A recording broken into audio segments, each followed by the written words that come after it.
1945. The top of a 400-foot cliff.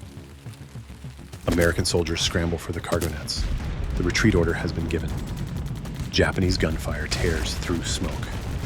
Men slide down the ropes, leaving behind 75 wounded, bleeding out on enemy ground. Every soldier has fled, except one. Below, survivors crouch and listen. Gunfire, screams, explosions. Then, a rope goes taut. A body slides down the rock face. Then another. 75 men will come down that rope, saved by the man they called a coward, a soldier who refuses to carry a gun. This is the story of Desmond Doss.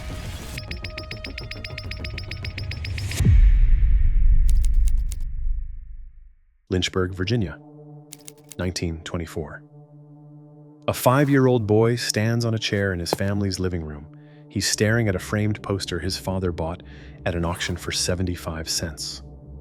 It shows the 10 Commandments, each one illustrated with a small painting. The boy's eyes lock on the 6th commandment, "Thou shalt not kill." Beside the words is a picture of 2 brothers. One stands over the other, club raised. Cain and Abel, the first murder in the Bible. The boy's name is Desmond Doss. He stares at that image and asks his mother, how could a brother kill his own brother? He can't understand it. His own brother is his best friend. The idea of hurting him is unthinkable. In Desmond's mind, a message forms, one that will shape the rest of his life. If you love God, you won't kill. But there's violence in the Doss home. Desmond's father, William, served in World War I. He came back broken. He drinks heavily. When he's drunk, he turns mean. He beats the children. One day, during a fight with Desmond's uncle, William pulls out a gun. Young Desmond watches in horror. That moment seals something inside him. He will never touch a weapon, ever. Years pass. Desmond grows into a skinny, quiet young man. He works at a shipyard in Newport News, Virginia. He attends church every Saturday, the Sabbath for Seventh-day Adventists. He lives by the Bible. Then, on December 7th, 1941, the Japanese bomb Pearl Harbor. America goes to war. Desmond's job at the shipyard gives him an easy way out. He can defer military service, stay home, stay safe. But he doesn't want that. He believes in the war. He believes America is fighting for freedom and for religious liberty. He wants to serve. But he won't kill. In April 1942, Desmond Doss enlists in the United States Army as a combat medic. His plan is simple: save lives instead of taking them. The Army has other plans. Fort Jackson, South Carolina. Boot camp. Desmond Doss arrives with his Bible and his convictions. He refuses to carry a rifle. He refuses to train on Saturdays. He asks for a pass every week to attend church. The other soldiers don't understand him. They see a skinny kid from Virginia who won't touch a gun. A liability, a coward, someone who will get them killed. The abuse starts immediately. At night, while Desmond kneels beside his bunk to pray, the other men throw boots at his head. They curse at him. One soldier leans in close and whispers, "Doss, when we get into combat, I'll make sure you don't come back alive." The officers are no better. They see Desmond as a problem, a misfit who doesn't belong. His commanding officers try to have him discharged on the grounds of mental illness. Desmond refuses to accept it. They try to court-martial him for refusing a direct order to carry a rifle. It fails. Captain Jack Glover wants Desmond out of his unit. He tries to get him transferred. When that doesn't work, he confronts Desmond directly. Desmond looks him in the eye and says, "Don't ever doubt my courage. I will be right by your side, saving life while you take it." The Army can't break him, and they can't get rid of him. In 1944, Desmond ships out with the 307th Infantry Regiment, 77th Infantry Division. Destination, the Pacific. His first combat comes on Guam. The men who hated him quickly change their minds. While bullets fly, Desmond sprints into the open to treat wounded soldiers. He drags them to safety under heavy fire. He doesn't flinch. He doesn't hesitate. He earns a Bronze Star for valor. Next comes Leyte in the Philippines. More combat, more wounded. Desmond runs through ankle-deep mud, carrying men on his back, while Japanese snipers take shots at him. He earns a second Bronze Star. By the time the 77th Division reaches Okinawa, the soldiers who once threw boots at Desmond Doss now trust him with their lives. They know that if they go down, he will come for them. But Okinawa will test that promise like nothing before. April 1945. Okinawa. The island is the last barrier before Japan itself. The Japanese know it. They've spent years fortifying every inch of the terrain. Tunnels snake through the hills. Caves hide machine gun nests. Foxholes are disguised to look like natural ground. The defenders have orders: hold the island or die trying. The bloodiest obstacle is a 400-foot ridge that stretches across the island. The Americans call it Hacksaw Ridge. The official name is the Maeda Escarpment. The cliff rises gradually for the first 350 feet. Then it goes vertical, a sheer rock face with a 5-foot overhang at the top. The only way up is cargo nets draped over the edge.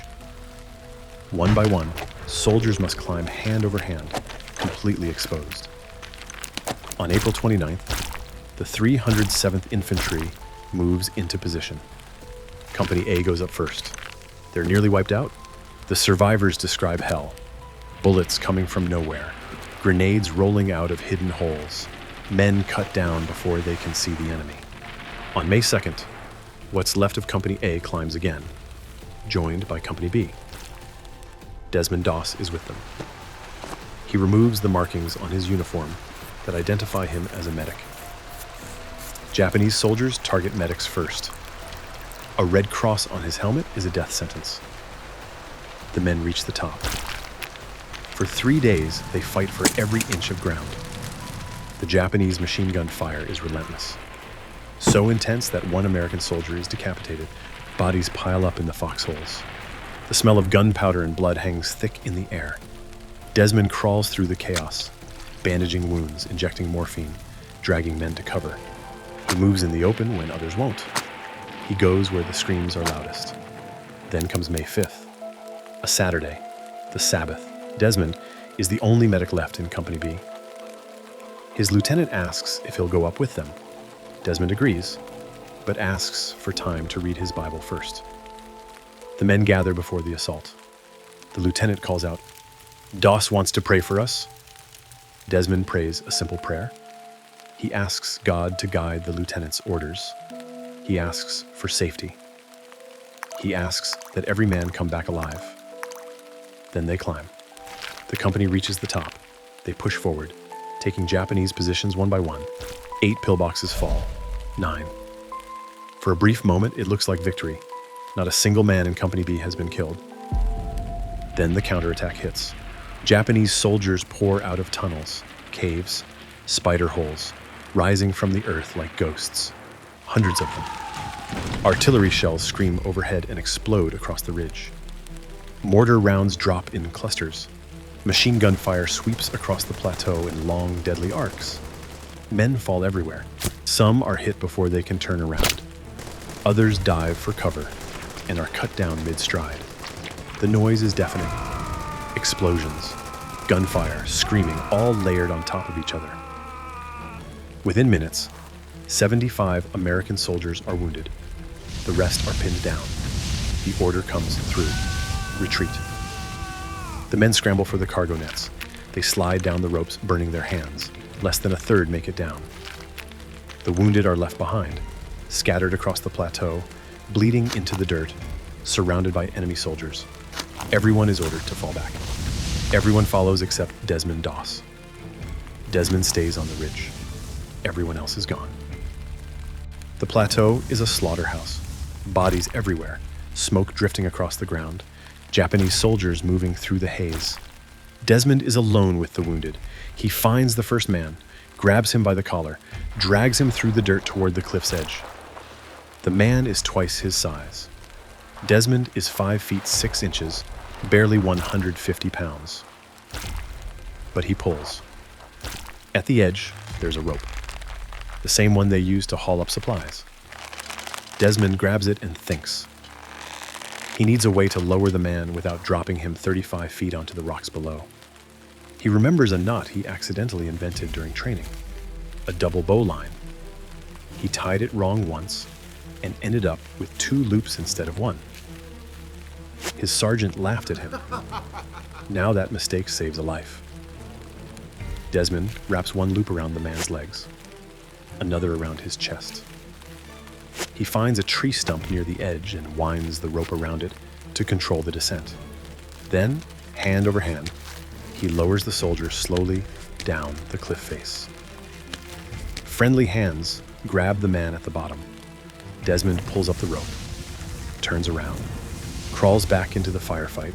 He finds another man, leg torn open by shrapnel, barely conscious. Drags him to the edge, ties the knot, lowers him down, then he goes back. The Japanese are everywhere. Gunfire rips through the air inches from his head. Grenades explode close enough to shower him with dirt. At one point, enemy soldiers advance within feet of him and are shot by wounded Americans lying nearby. Desmond doesn't stop. He finds a man with his stomach ripped open, bandages the wound, drags him 100 yards to the edge, lowers him down. He finds 2 men in a shell crater, both hit in the legs. He takes them one at a time. Each trip takes 10 minutes, sometimes longer. The plateau stretches 100 yards wide, and the wounded are scattered across every inch. Desmond zigzags through the smoke, following the moans, the cries for help. Each time he reaches the cliff's edge, he whispers the same prayer.